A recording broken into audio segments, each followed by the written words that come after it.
Hello friends, आज हम पढ़ेंगे चैप्टर 4 सॉफ्टवेयर एप्लीकेशन। ये है क्लास 8 का, इसकी एक्सरसाइजेस है ये। चलिए शुरू करते हैं। फर्स्ट क्वेश्चन है MCQs यानी बहुविकल्पीय प्रश्न। तो वो इसमें हम देखते हैं। स्टेलेरियम एक प्लानिटेरियम है जो हमें कंप्यूटर स्क्रीन पर आकाश का 3D व्यू दिखाता है। अब हमें इसको ज्वाइन करना है वर्ड्स को। तो स्टेलेरियम एक क्या है? ये एक फ्री ओपन सोर्स है, इसलिए इसका आंसर आएगा फ्री ओपन सोर्स। स्टेलेरियम एक फ्री ओपन सोर्स प्लानिटेरियम है जो हमें अपने कंप्यूटर स्क्रीन पर आकाश का व्यू दिखाता है। और अब हमारा नेक्स्ट टॉपिक है कि हम कौन सी ऐसी चीज़ है जिसकी मदद से हम स्टेलेरियम आसानी से अपने कंप्यूटर पर इंस्टॉल कर सकते हैं। तो पेन ड्राइव की मदद से हम वैसे नहीं कर सकते हैं, इंटरनेट की मदद से हम कर सकते हैं। तो इंटरनेट आएगा इसका आंसर। तो इसका पूरा सेंटेंस बनेगा, इंटरनेट की मदद से हम स्टेलेरियम आसानी से अपने कंप्यूटर पर इंस्टॉल कर सकते हैं। चलिए नेक्स्ट।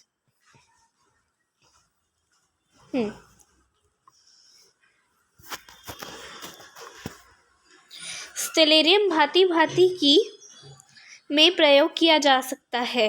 मतलब अब हमें बताना है कि स्टेलेरियम किस में प्रयोग किया जा सकता है।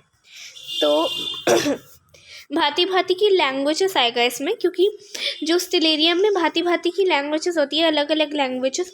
जैसे आपको अगर हिंदी में कंफर्टेबल लगता है तो आप हिंदी में कर सकते हैं उसको, और अगर आपको इंग्लिश में कंफर्टेबल लगता है तो आप उसको इंग्लिश में कर सकते हैं स्टेलेरियम की लैंग्वेज को। तो इसका आंसर आएगा इंग्लिश। उसका अगला वाला सब पॉइंट है चंद्रमा की प्रति रात परिवर्तनशील स्थितियों को अब क्या कहा जाता है। इसमें ये हमसे पूछा गया कि चंद्रमा जो रात रात को परिवर्तन करता है अपनी स्थिति में, उसको क्या कहा जाता है। उसको फेजेस ऑफ मून कहा जाता है। रोटेशन ऑफ मून यानी कि मून को गोल घूमना। फेजेस ऑफ मून यानी कि मून के अलग अलग चेहरे।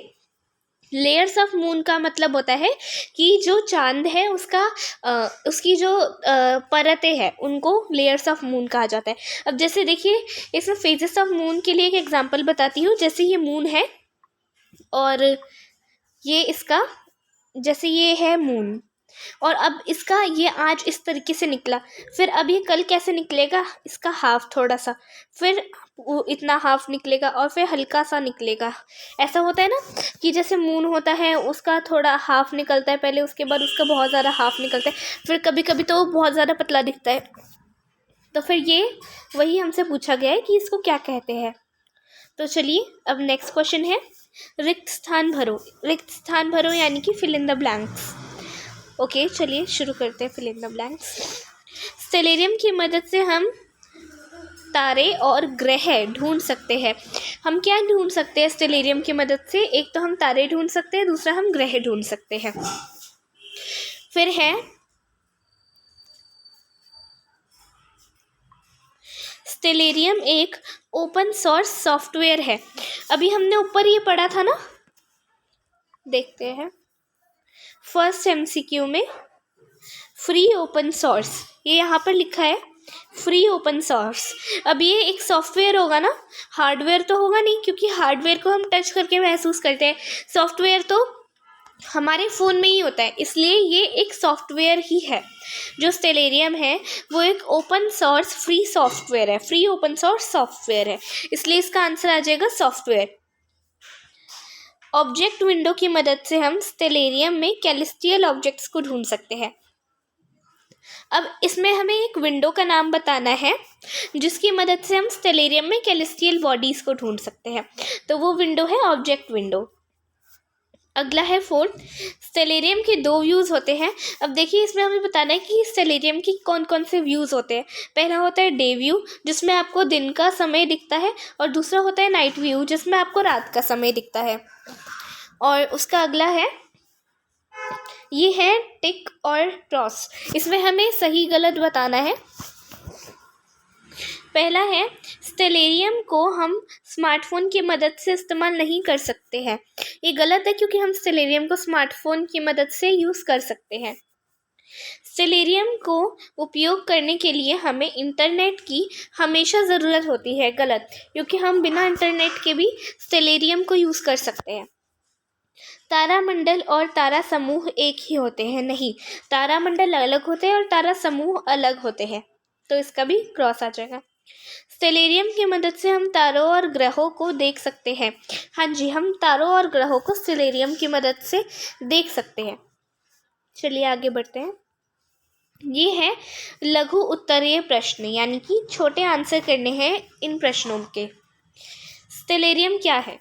अब देखिए, इसका आंसर है, स्टेलेरियम एक सॉफ्टवेयर प्रोजेक्ट है जो हमें अपने कंप्यूटर को एक वर्चुअल का मतलब आभासी प्लैनेटेरियम के रूप में उपयोग करने की अनुमति देता है। मतलब स्टेलेरियम एक सॉफ्टवेयर प्रोजेक्ट है जो हमें हेल्प करता है एक वर्चुअल प्लैनेटेरियम के रूप में उपयोग करने के लिए। चलिए उसके बाद है, चंद्रमा की कलाएं क्या होती है? मैंने आपको बताया था फेजेस ऑफ मून। देखिए, फेजेस ऑफ मून यहाँ पर भी लिखा है। फेजेस ऑफ मून, इसकी डेफिनेशन अभी बताएंगे। चंद्रमा की प्रति रात परिवर्तनशील स्थितियों को चंद्रमा की कलाएं यानी फेजेस ऑफ मून कहा जाता है। अब देखिए, जैसे एक रात को चंद्रमा पूरा निकला, अब वो हाफ निकलेगा, उसके बाद उसका भी हाफ निकलेगा। ये है सारे फेजेस ऑफ मून। आगे थर्ड क्वेश्चन है,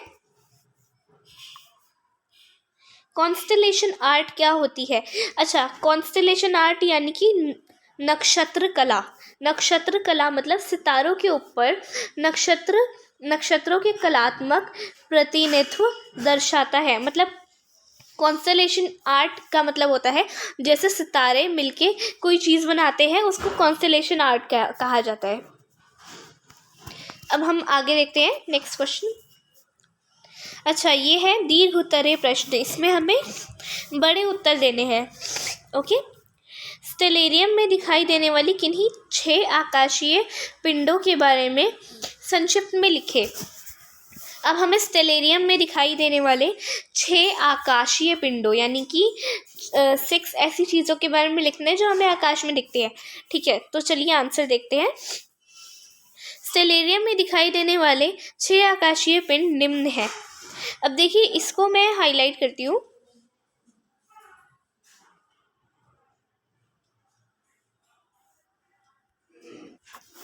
तो इसमें पहला है तारे का मतलब स्टार्स। तारे बहुत गर्म गैस का एक विशालकाय गेंद है।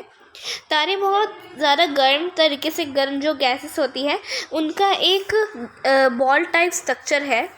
वह गर्मी और प्रकाश देते हैं।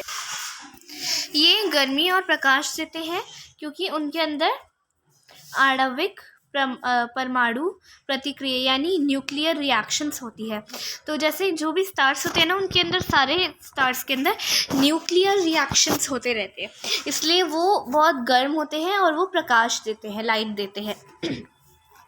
सेकंड पॉइंट है सूर्य यानी कि सन। सूर्य भी एक तारा है, ये आप है कर लीजिएगा, लेकिन ये पृथ्वी से लगभग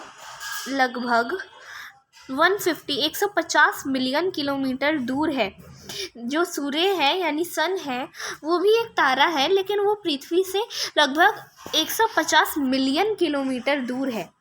ठीक है, और उसके बाद है ग्रह का मतलब प्लैनेट्स। ग्रह उन खगोलीय पिंडों को कहा जाता है जो एक निश्चित मार्ग पर सूर्य के चारों ओर परिक्रमा करते हैं। जैसे ये सन है, सन के आसपास ना ऑर्बिट्स बने होते हैं। अब यहाँ पे मरकरी और आगे देखिए यहाँ पे ना इस तरीके से ही ये जो प्लैनेट्स है ना, ये अपना मूव करते रहते हैं, अर्थ में मूव करते रहती है। तो उस परिक्रमा के बारे में यहाँ पे कहा गया है कि प्लैनेट्स इस तरीके से सन के आजू बाजू परिक्रमा करते हैं। ठीक है, नेक्स्ट इसमें हमें दिया गया है मून यानी कि चंद्रमा। चंद्रमा धरती का इकलौता प्राकृतिक उपग्रह है। प्राकृतिक उपग्रह मतलब नेचुरल सैटेलाइट, इसका अपना प्रकाश नहीं होता, इसे प्रकाश सूर्य से मिलता है। रात को जब चांद निकलता है तो क्या होता है कि उसकी अपनी लाइट नहीं होती, सन उसके पीछे होता है, तभी उसकी लाइट हमें दिखती है। और जो हमारे अपोजिट साइड में जितने भी देश होंगे उनको सन दिखता है। ओके, नेक्स्ट हम देखते हैं। नेक्स्ट इसमें है तारामंडल। तारामंडल का मतलब कॉन्स्टलेशंस। तारामंडल तारों का समूह है जो आकाश में एक दूसरे के नज़दीक होते हैं। तारामंडल जो होता है वो तारों का समूह है एक, जो कि आकाश में एक दूसरे के बहुत नज़दीक होते हैं। ठीक है, उसके बाद है न्यूब्लेई यानी कि निहारिकाएँ। निहारिकाएँ का मतलब होता है एक नेबुला धूल, हाइड्रोजन, हीलियम और अन्य आयनाइज्ड गैसों से मिलकर बना हुआ बादल है। मतलब जो एक न्यूब्लेई होता है ना, उसके अंदर क्या डलता है, धूल। उसके अंदर ये देखिए, एक सेकंड, जो एक न्यूब्लेई होता है उसके अंदर धूल, हाइड्रोजन, हीलियम और अन्य आयोनाइज्ड गैसों से मिलकर बना हुआ बादल होता है ये। मतलब उनसे मिलकर बना हुआ बादल है ये। ठीक है, और न्यूब्लेई ब्रह्मांड के बिल्डिंग ब्लॉक्स की तरह है जो नए तारों या स्टार सिस्टम को जन्म देता है। यही होता है जो स्टार सिस्टम को जन्म देता है। चलिए आगे देखते हैं।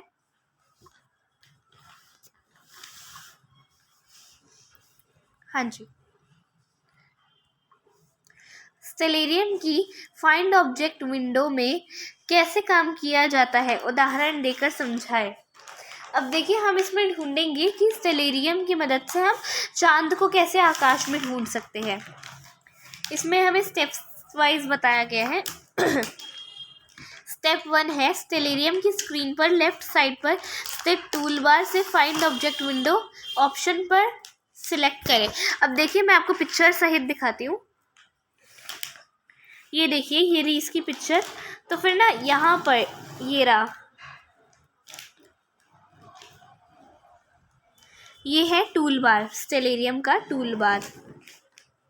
क्योंकि यहाँ पे आपको एक इस तरीके का कुछ ऑब्जेक्ट बना हुआ दिखेगा, ये टूल्स का निशानी होती है। तो ये टूल बार है, इसको हमें सिलेक्ट करना होता है। जैसे आपने इसको सिलेक्ट किया, अगर आपने इसको सिलेक्ट किया तो फिर क्या होगा कि जैसे सिलेक्ट करने के बाद आपको क्या करना होता है, नेक्स्ट हमें स्टेप में बताया जाएगा। चंद्रमा इसके नीचे ही डिस्प्ले हो जाएगा। देखिए, जैसे ही हमने उसको सिलेक्ट किया ना, सिलेक्ट करने के बाद क्या हुआ कि जैसा कि ऊपर दिखाए हाईलाइट किया गया है। स्टेप 2, चंद्रमा नीचे डिस्प्ले हो जाएगा जैसा कि ऊपर दिखाए गए चित्रों में हाईलाइट किया गया है। देखिए, ये डिस्प्ले हो गया है, चांद इसमें दिखाया गया है। उसका तीसरा स्टेप है, हाईलाइट होने से आप जैसे ही एंटर की, अब देखिए हमें एंटर की दबाना होता है, एंटर की दबाएंगे, मून सिलेक्ट हो जाएगा और स्टेलेरियम आकाश में चंद्रमा मून को लॉकेट करके डिस्प्ले कर देगा। देखिए, जैसे हमने इसको सिलेक्ट किया, हमने चांद को जैसे अगर सिलेक्ट कर लिया तो क्या होगा कि यहाँ पे चांद है, चांद को हमने सिलेक्ट किया और हम सिलेक्ट कैसे करेंगे, एंटर की दबा के। एंटर की हमने प्रेस की और हमने चांद को सिलेक्ट हो जाएगा वो अपने आप, और हम उसकी सारी जानकारियाँ साइड में पढ़ पाएंगे। ओके, नेक्स्ट हम देखते हैं।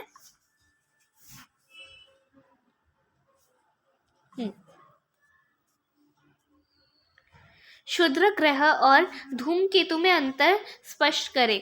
अब हमें इनमें क्षुद्र ग्रह और धूमकेतु में अंतर बताना है। पहले है क्षुद्र ग्रह।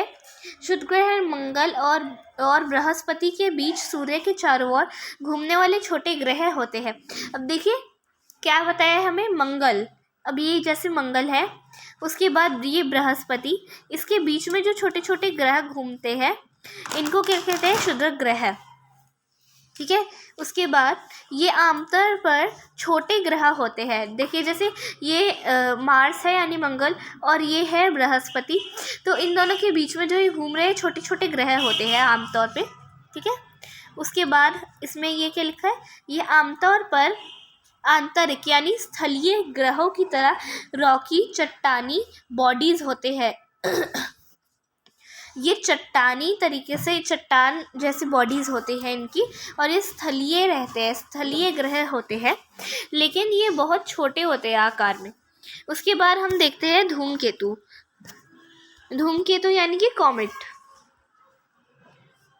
चलिए, धूमकेतु, एक धूमकेतु कॉमेट सौर मंडल यानी सोलर सिस्टम में छोटी सी बॉडी है जो सूर्य की कक्षा में चक्कर लगाता रहता है। धूमकेतु रॉक, धूल और आइस से बने होते हैं। अब इसको भी आपको ध्यान देना पड़ेगा, धूमकेतु किससे बने होते हैं। सबसे पहले धूमकेतु रॉक से बने होते हैं। देखिए, रॉक, धूल और आइस, रॉक, धूल और आइस से बने होते हैं धूमकेतु, ठीक है।